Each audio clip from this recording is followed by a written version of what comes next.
Hello, everyone. Thank you very much for joining us in this info session about the New Perspectives Japan Summer 2023 program. We are so excited to finally be going back to Japan after all these years of waiting. Thank you so much for joining us. We're more than happy to share some information about the program with you today. My name is Gabriel Riebeck. I am Japan Programs Manager with Laurasian Institution and one of the administrators of the New Perspectives Japan program. It's very nice to meet you. And my name is Samantha Corpus. I am the program coordinator, also working to administrate the New Perspectives Japan program. We're so happy you're here. So Sam and I are the ones that you would be communicating with if you choose to sign up or learn more about the New Perspectives Japan program.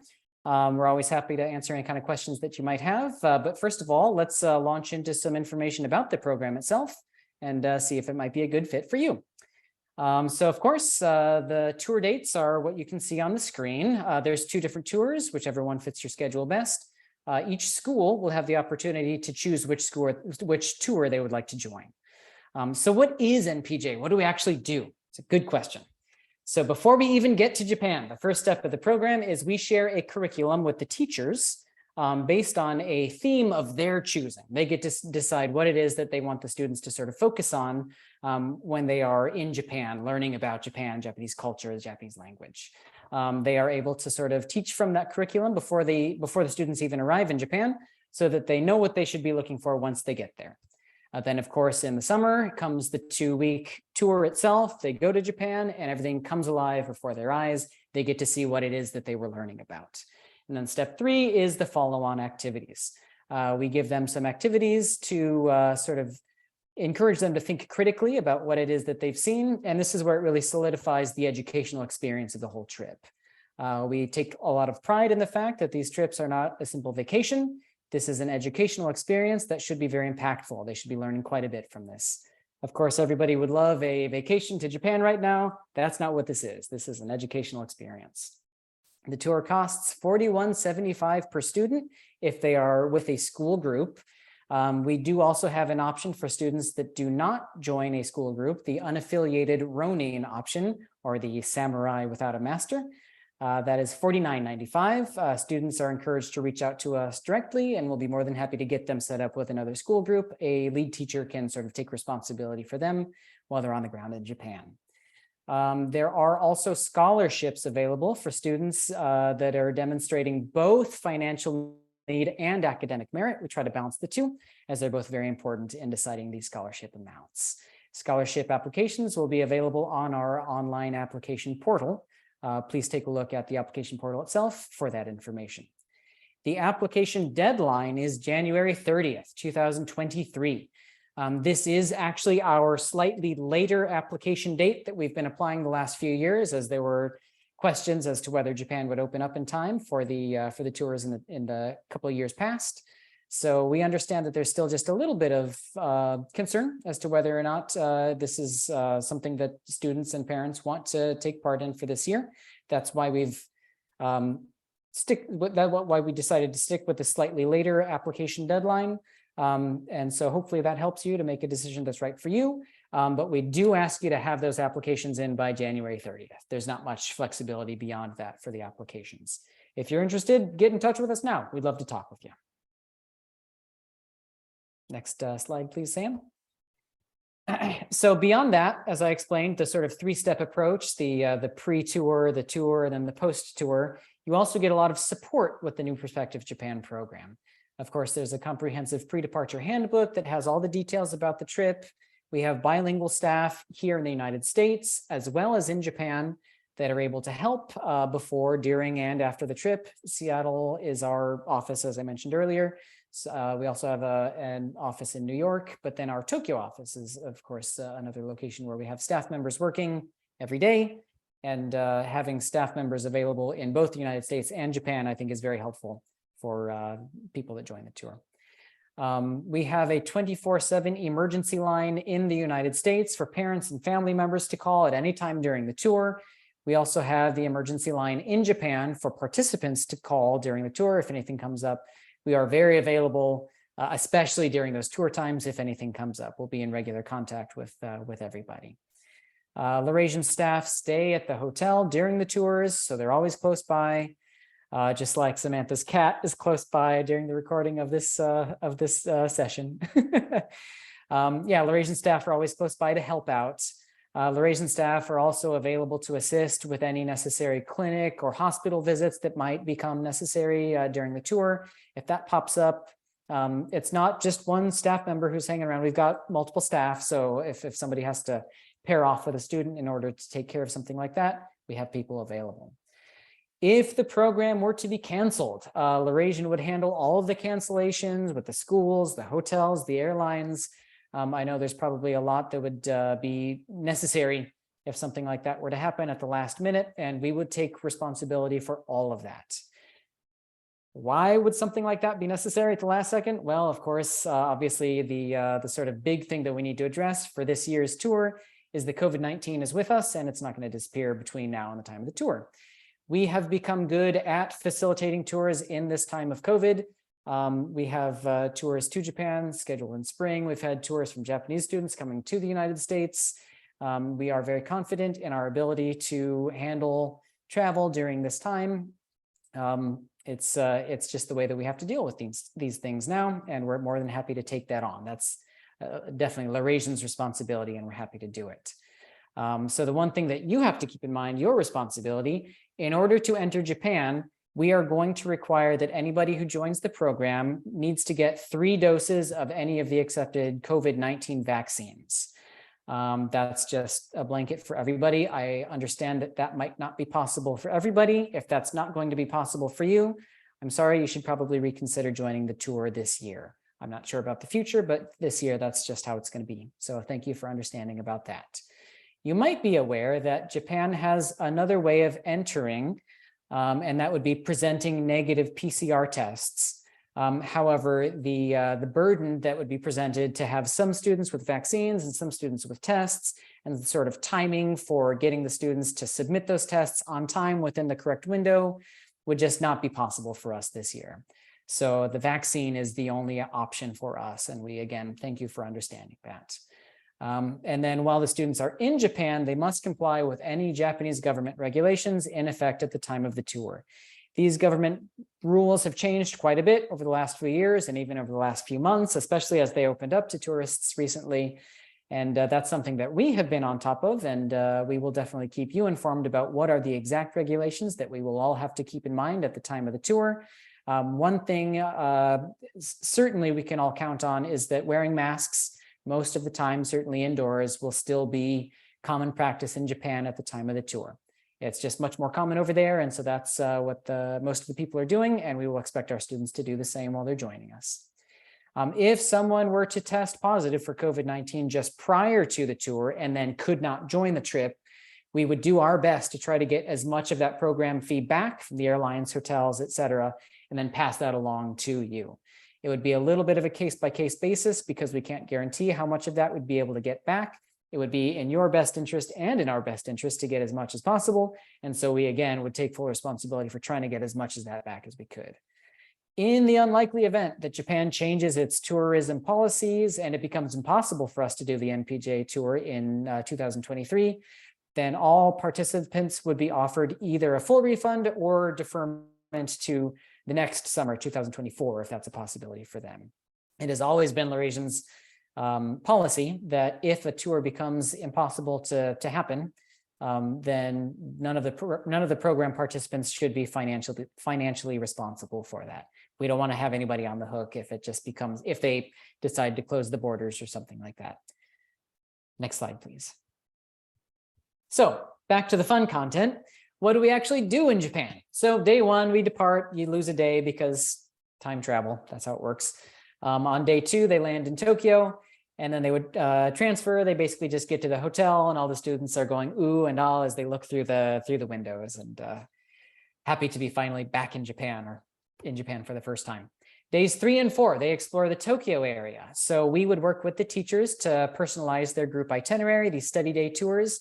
This is what they are talking about in terms of the itinerary, or the curriculum that we provide before the tour, and what it is that the students are specifically going to be looking towards and studying when they're in Japan. But it's essentially sightseeing and sort of learning about temples and et cetera, et cetera. Days 3 and 4 are a lot of fun for the students to sort of really experience Japan for the first time as they're there touring with their school group. Day 5 is when they travel to their host community. So students will travel either by Shinkansen, the bullet train, or possibly planes to the host community. And then they start to get really excited and anxious about meeting their host families, of course. The luggage is sent to those host communities via Japan Postal Service, so it's easier for the students. Slide, please. And then, of course, days 6 through 11. This is the homestay and school visit. This is the part that we are the most proud of. I'll speak just a little bit more about this in a moment, but I think this is the most educational and actually the most impactful part of the trip. Students will live with a Japanese family and attend a Japanese school during this time. Day 12, they move on to Kyoto. They explore Kyoto for a half a day then, and then days 13 and 14 are more study day tour package days where they explore the Kyoto and Kansai area. Day 15, they come back to the United States via Kansai International Airport. It goes like that. 2 weeks seems like a long time when you're looking at the itinerary, but actually those students who've done this tour can tell you it'll be over before they even know it. So back to the idea of the homestay.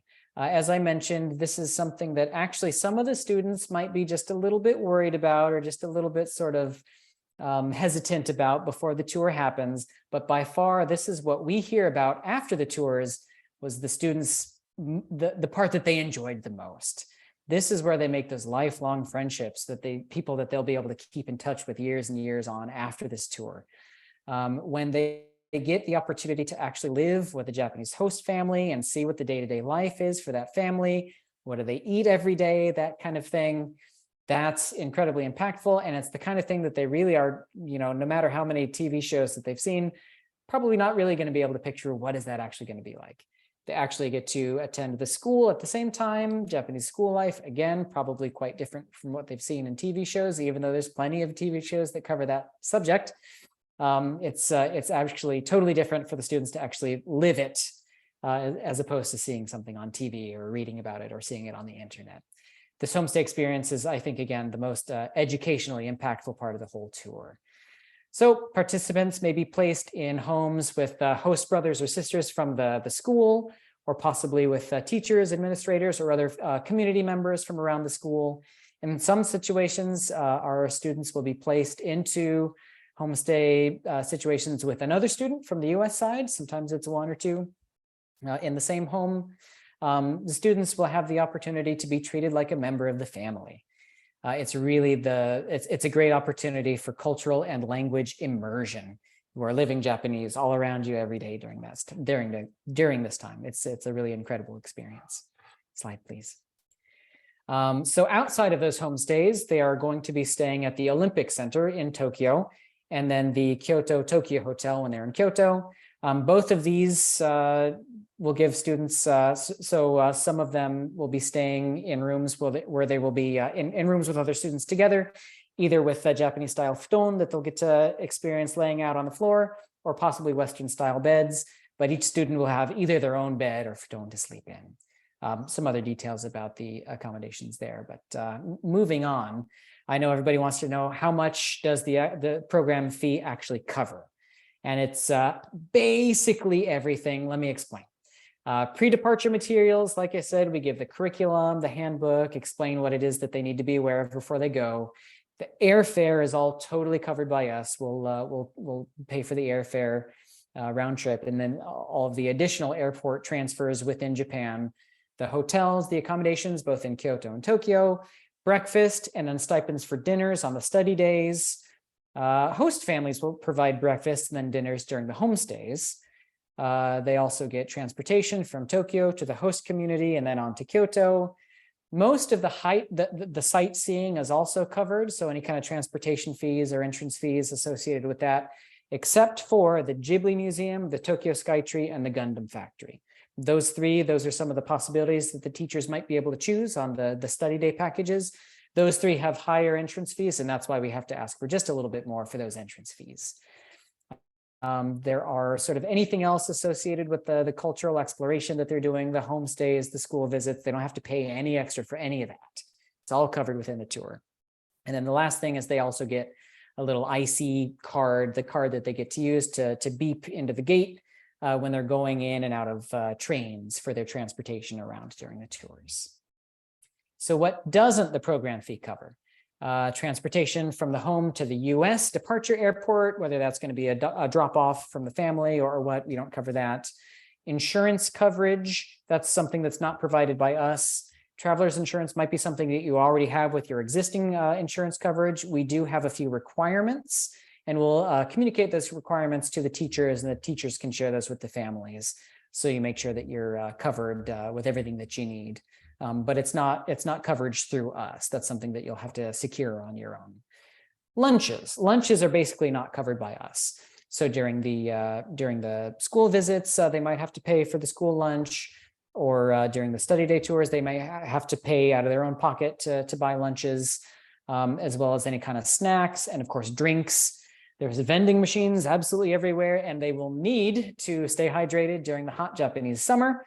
So they'll probably need to buy those drinks, Pocari Sweat, tea, etc., that kind of thing. It's actually something the students really love. Those vending machines are incredibly popular, but they'll need to have a little bit of pocket money to do that. During the homestay portion, any meals that are eaten outside of the home, or transportation, entertainment, like movies or that kind of thing, activity costs, the students should be prepared to pay for those out of pocket. Sometimes the host families might be very, very generous and offer to pay for the student, but the students should basically be prepared to pay for all of that kind of stuff on their own for sure.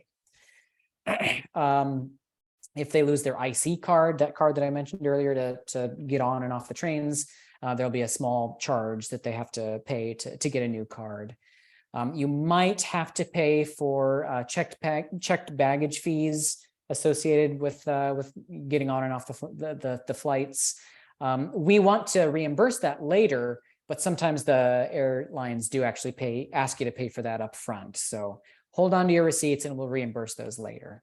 And then of course, any sort of personal expenses, such as if you want to bring a pocket Wi-Fi, or if you use your own cellular network or something while you're in Japan, postage, excess luggage fees. Of course, souvenirs is a big one. The students are probably going to want to buy some stuff to remember the trip, stuff to bring home to you when they're done with their fun experience. They come back glowing and gloating about it. Any kind of medical or dental or hospital bills that might pop up along the way. The Japanese medical system is very, very advanced and can handle basically anything that they'll need to.